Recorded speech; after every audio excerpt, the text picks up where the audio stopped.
यस्य स्वयं स्वभावाप्तिरभावे कृष्ण कर्मण तस्मै ये संज्ञान रूपाय नमोस्तु परमात्मने।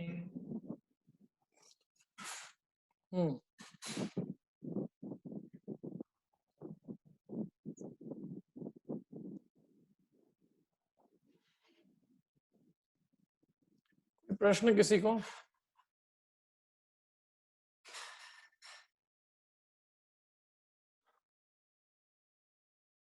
आगे चलते हैं बंदे।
सृष्टि पढ़ो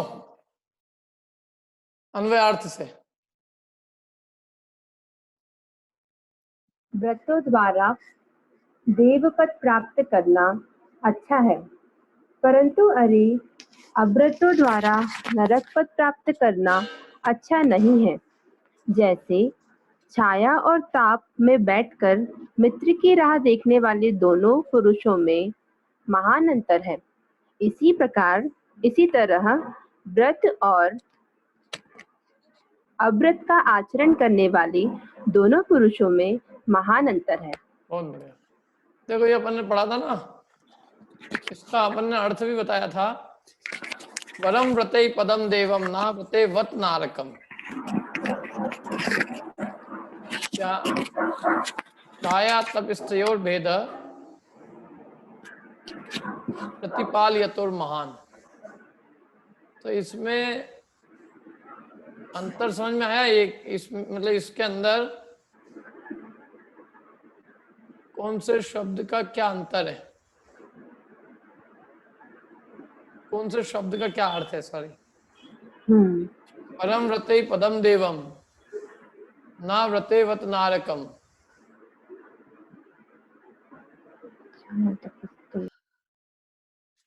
वरम माने श्रेष्ठ है, व्रते माने व्रतों के द्वारा, देवम पद माने देव पद प्राप्त करना, और न व्रतई अव्रतई अव्रतों के द्वारा नरक प्राप्त करना न वरम श्रेष्ठ नहीं है। छाया तप स्तयोर, जैसे छाया और धूप में स्थित होने वाले के अंदर, और प्रतिपाल ये तो माने इंतजार करने वाले, मित्र का इंतजार करने वाले,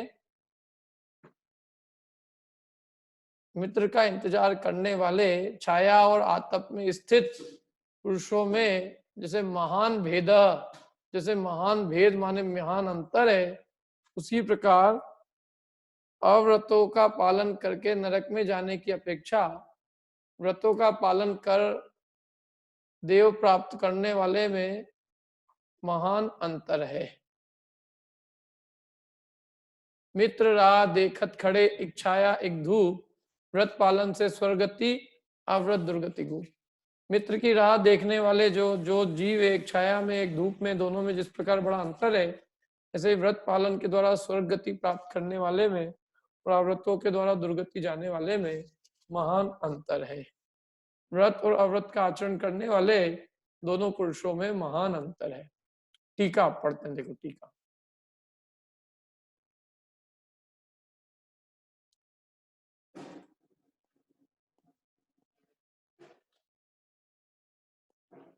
नेहिल जी पढ़ो, टीका पढ़ो। अच्छा है वह क्या, अच्छा है पद स्थान, कैसा पद, देवों का पद अर्थात स्वर्ग, किन हेतुओं द्वारा, व्रतों द्वारा, कारण की व्रतादि विषय संबंधी, राग से उत्पन्न पुण्यों से स्वर्गादि पद रूप अभ्युदय का संबंध होता है, जो सकल जनों में सुप्रसिद्ध है। हाँ देखो क्या कहा यहाँ पर,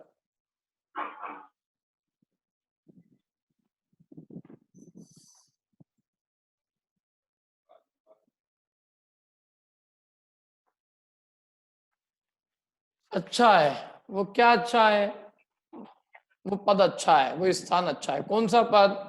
देवों का पद, स्वर्ग का पद। किन कारणों से वो मिला, किन हेतुओं द्वारा प्राप्त हुआ? तो कह रहे हैं व्रतों द्वारा प्राप्त हुआ। कारण कि व्रतादि विषय संबंधी जो राग है, व्रतों के पालन का जो राग है, उससे उत्पन्न जो पुण्य है, उस पुण्य से स्वर्ग आदि पद रूप जो अभ्युदय है उसका संबंध होता है। मैंने उस व्रतादि के पालन संबंधी जो व्रतादि के पालने का जो राग है, और उस राग से जो पुण्य है, उस पुण्य से जो स्वर्गादि पद रूप अभ्युदय मिलता है, वो बढ़िया है। क्या? वो अच्छा है, ये कह रहे हैं। कैसा है वो? जो सब जनों में प्रसिद्ध है, सकल जनों में, यानी सभी लोगों में बात प्रसिद्ध है कि व्रतों से व्रतों के प्रति जो राग भाव है, राग की क्या है, अभी वीतरागता नहीं हो, व्रतों के अंदर उत्पन्न राग से उत्पन्न जो पुण्य, उस पुण्य से स्वर्गादि पद का जो संबंध होता है, वो अच्छा है। इससे अच्छा है वो, ये ध्यान रखना। देखो हमेशा जो बात है वो अपेक्षाकृत है। अव्रतों की अपेक्षा व्रतों का प्राप्त करना श्रेष्ठ है। अभी व्रत और अव्रत में अंतर किया जा रहा है। जब हम नरक और स्वर्ग में अंतर पूछे आपसे कि कौन सी गति अच्छी है, तो आपका उत्तर क्या आना चाहिए? वही स्वर्ग गति अच्छी है, स्वाभाविक है क्या? लेकिन जब हम ये पूछे आपसे कि समस्त गतियों में, पांचों गतियों में सबसे अच्छी गति कौन सी है, तो स्वाभाविक उत्तर आना चाहिए कि मोक्ष पंचम गति श्रेष्ठ है। मोक्ष के सामने बाकी चारों गति संसार है। जब हम संसार और मोक्ष के अंदर अंतर करेंगे, तो मोक्ष की तुलना किसी पदार्थ से ही नहीं है, वो तो सर्वोत्तम है, अनुपम है, अलौकिक है। तो इसलिए उस अपेक्षा से तो व्रत और अव्रत दोनों ही मुक्ति को प्राप्त कराने वाले नहीं होने से, दोनों से अलौकिक जो दशा है, तीसरी दशा वीतराग रूप दशा, वो उपादेय है। लेकिन जब तक मुक्ति की प्राप्ति न हो, तब तक संसार में हम क्या करें? पापों का आचरण करें कि पुण्य रूप आचरण करें? तो वो कह रहे हैं कि उसमें तो फिर जो व्रतों के आचरण से उत्पन्न होने वाला पुण्य है, जिससे स्वर्ग पद मिलता है, वो अच्छा है। क्या व्रत क्या है, ये कल अपन ने समझाया था। क्या है व्रत? बताइए, व्रत क्या है? कल हमने बताया था ना, व्रत किसे कहते हैं। यहाँ किन्हें व्रत कहा है? एक शब्द में उत्तर है बस इसका। बोलिए शशि जी।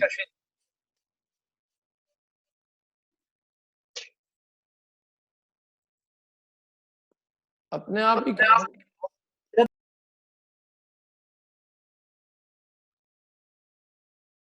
बोलो अमन। तो यहाँ पे श्रावक के व्रतों को व्रत कहा है, और उसमें 5 अनुव्रत और 3 मकार का त्याग, अष्टमूल गुण मतलब व्रत कहा गया है। नहीं नहीं, कल अपन ने इतना सब था। अष्टमूल गुण का है, अष्टमूल गुणों के व्रत। व्रत का मतलब तो वो सीधा सच्चा है, पापों का त्याग। चाहे अनुव्रत हो चाहे महाव्रत हो, अनुव्रत तो कोई नहीं कहा है। मतलब वो रत्नकरण शावकाचार में अनुव्रत के उस बताया था ना, इसलिए। नहीं तो वो रत्नकरण शावकाचार का तो आधार ये दिया था मैंने, हाँ। इसलिए कि 5 जो व्रत है वो श्रावक के मूल गुण है। इस बात को सिद्ध करने के लिए मैंने रत्नकरण शावकाचार का कल आधार दिया था। लेकिन ये नहीं है कि रत्नकरण शावकाचार्य में जो 5 व्रत कहे हैं, 5 पापों के त्याग रूप, उन्हीं का नाम व्रत है। वो तो अणुव्रत है, महाव्रत भी तो व्रत है। सही। तो 5 पापों का त्याग करने रूप चाहे अणुव्रत हो चाहे महाव्रत हो, वो सब व्रत है। तो व्रतों के पालन से क्या होता है? स्वर्ग मिलता है। ठीक है। ठीक।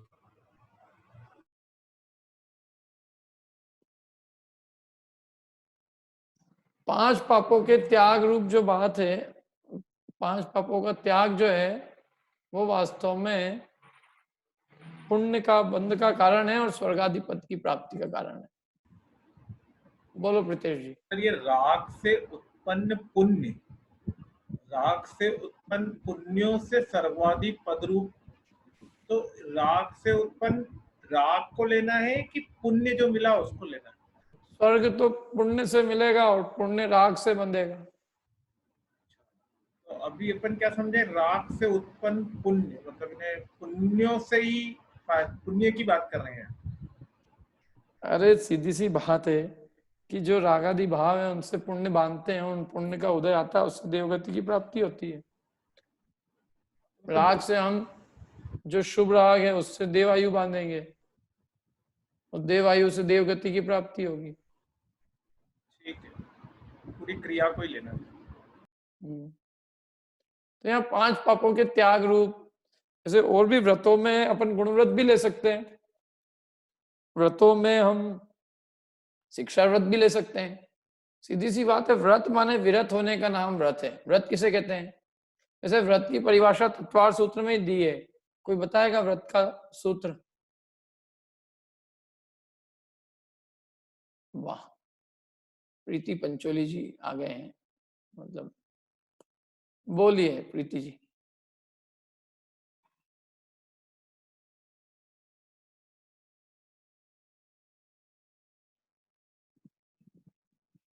बोलिए प्रीति भाभी।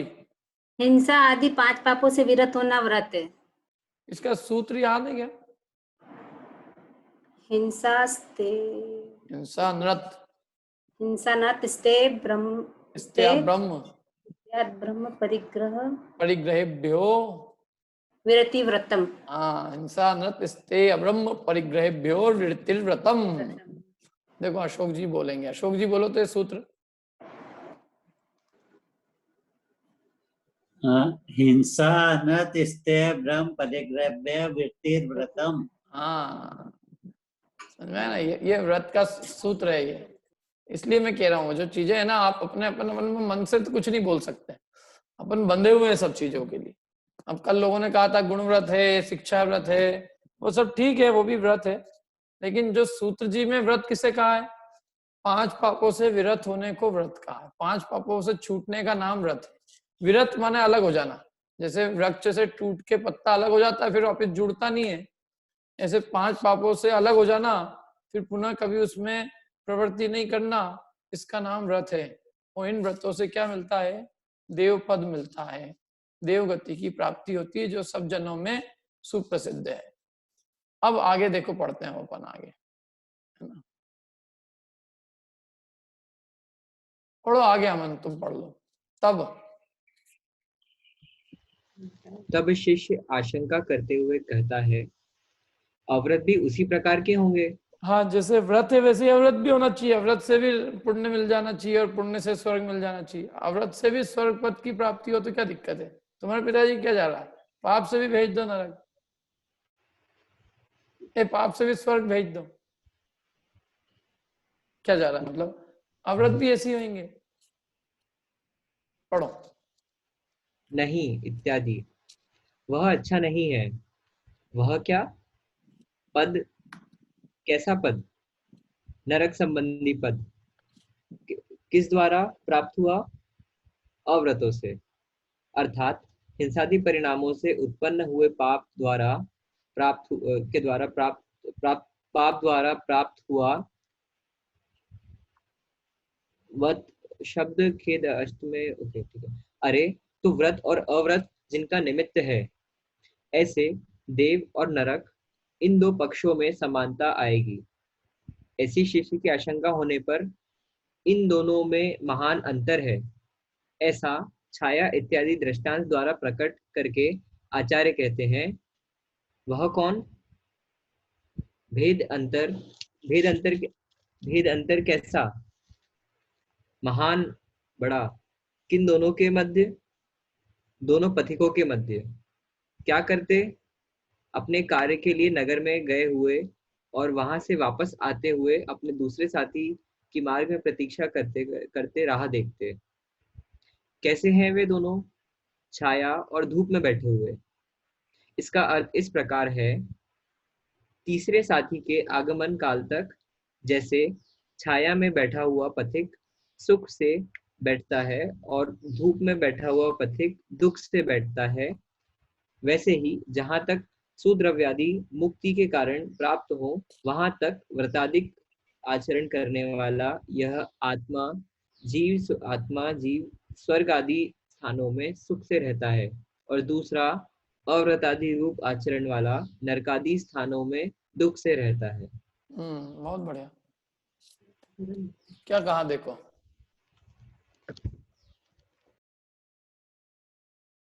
नहीं, शिष्य आशंका करता है कि अव्रत भी वैसे ही होंगे, कि नहीं ऐसा नहीं, वो अच्छा नहीं है। क्या अच्छा नहीं है?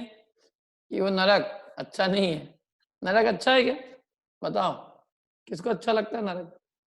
स्वर्ग अच्छा है कि नरक? अब कहने को तो थ्योरी में तो अपन सभी बोल देंगे अभी फटाफट, दोनों ही संसार है साहब, संसार तो महा दुख रूप है, अपने को तो मोक्ष प्राप्त करना है सबको। वो बात तो बिल्कुल सही है? लेकिन यदि अभी अपने को समझ लो अभी 10 दिन कष्ट में रहने को कहा जाए तो कौन कष्ट में रहने को तैयार है? क्यों? कष्ट में रहो चाहे आनंद से रहो। गर्मी में यदि बिना फ्रिज बिना एसी के रहो चाहे एसी के रहो, अभी बिना खाने के रहो चाहे खा के रहो। जैसे अभी 10 दिन तक तो कुछ होना ही नहीं है, तो अपन ये कहें कि जब कुछ होना ही नहीं है तो 10 दिन तक एकाश बिना भोजन के ही रह जाए, बिना सब्जी के ही रह जाए, और तो और बिना दूध के ही रह जाए। क्यों? बिना सामान्य सामग्री के भी रह जाए, कौन पसंद करेगा उसको? और महाधूप में रह जाए गर्मियों के अंदर, जब भयंकर कड़की धूप हो, लाइट भी नहीं हो, कौन को पसंद है वो सब चीजें? किसको पसंद है बताओ? कौन को बीमारी पसंद है, रोग पसंद है? क्यों? तो यद्यपि मुक्ति के सामने मुक्ति सर्वश्रेष्ठ है, अब बात तो वहां ये जो अंतर किया जा रहा है, यहाँ तो अंतर ये है कि भाई जब तक मुक्ति की प्राप्ति न हो तब तक हम कैसा आचरण करें, पाप रूप करें कि पुण्य रूप करें, क्या करना बेहतर है क्या? और वैसे भी देखा जाए तो पाप रूप तीव्र कषाय की अपेक्षा जो पुण्य रूप परिणाम है, जिसमें कि कषायों की मंदता है, जिससे कि कषाय के अभाव का साधन बना हुआ है, और घातिया कर्मों की स्थिति और अनुभाग का भी बंध जिसमें कम है, परंपरा मोक्ष का निमित्त जिसमें बना हुआ है, तो कहते हैं वो अच्छा है कि नरक की प्राप्ति करना अच्छा है। क्या अच्छा है? तो नरक की किसी को नहीं चाहिए, डंडे अभी किसी को नहीं चाहिए। देखो अपन बात तो बहुत ही बढ़िया सब कर लेते हैं कि साहब कुछ भी हो, गर्मी हो चाहे नरक हो, गर्मी हो चाहे सर्दी हो, सब देह को होता है कि नहीं? अभी लेकिन लाइट चली जाए ना, और अभी 2-4 दिन अपने को तकलीफ भोगना पड़े, तो अपने को उठने से में आकुलता हो जाती है और अपन तड़प जाते हैं उसके मारे, और अपने को तभी चाहिए रहता है कि नहीं साहब लाइट आ जाए, अपनी अच्छे से तकलीफ अपनी दूर हो जाए, सब बढ़िया आराम से रहे, कोई तकलीफ नहीं रहे। क्यों? सबने अपने अपने भोजन पानी की पूरी अच्छे से व्यवस्थाएं की कि नहीं की? बताओ। अभी तो ये देह है, देह के लिए तो अपने को कुछ करना ही नहीं चाहिए। क्यों? सब देह का ही हो रहा है ना, जो भी हो रहा है। तकलीफ भी है तो देह को है, और तकलीफ नहीं भी है तो देह को है। खाने को मिल रहा है तो भी देह को मिल रहा है, नहीं मिल रहा है तो भी देह को। मीठा नमकीन जैसा मिल रहा है देह को मिल रहा है, लेकिन फिर भी हमारे को देह के इतने राग तो मिट नहीं गया ना कि हम देह से पूरी तरह से विरक्त हो जाए और एकदम कोई बात नहीं, तकलीफ हो तो हम तकलीफ भोगने को तैयार हो।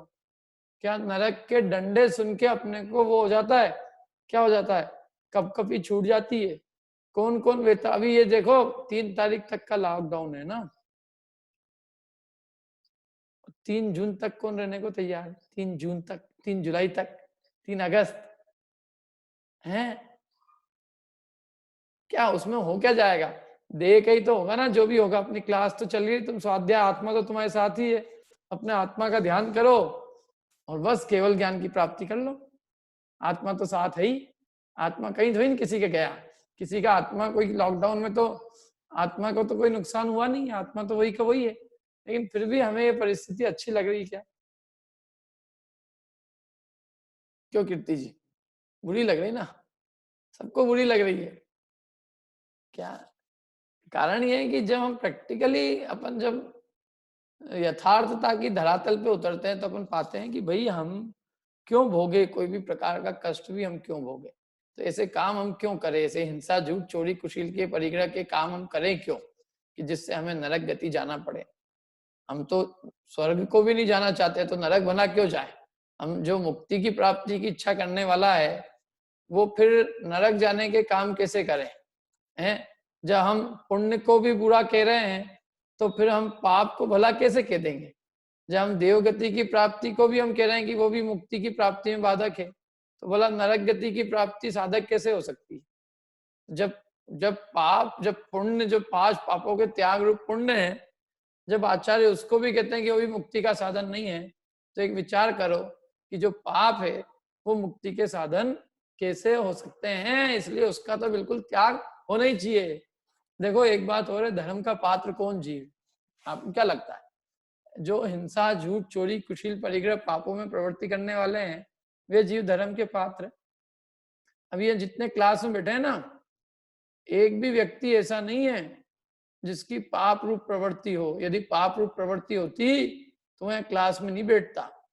बहुत सारे दूसरे काम है विषय कषाय के, और पाप करने के नहीं है क्या?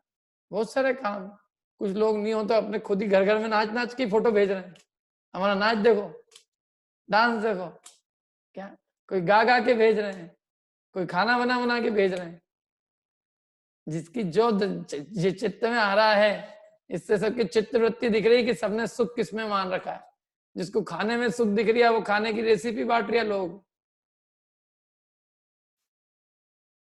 जिसको कपड़े पहनने में सुख दिख रहा है तो महिलाओं की साड़ी कंपटीशन हो रही है। घर में लॉकडाउन हो गया फिर भी लोग जो है साड़ी पहन के फोटो खींच खींच के भेज रहे हैं। इसका मतलब यह है कि उन जीवों को पाप का रस है क्या? उन्हें परिग्रह का, अब्रह्म का, कुशील का, इन सब चीजों का रस। तो इसलिए वे जीव यहाँ नहीं बैठ सकते, उनके पास तो भी फुर्सत कहाँ है, अभी भी बहुत बिजी है क्या? धंधे पानी तो कोई भी कभी भी कर ही सकता है ना।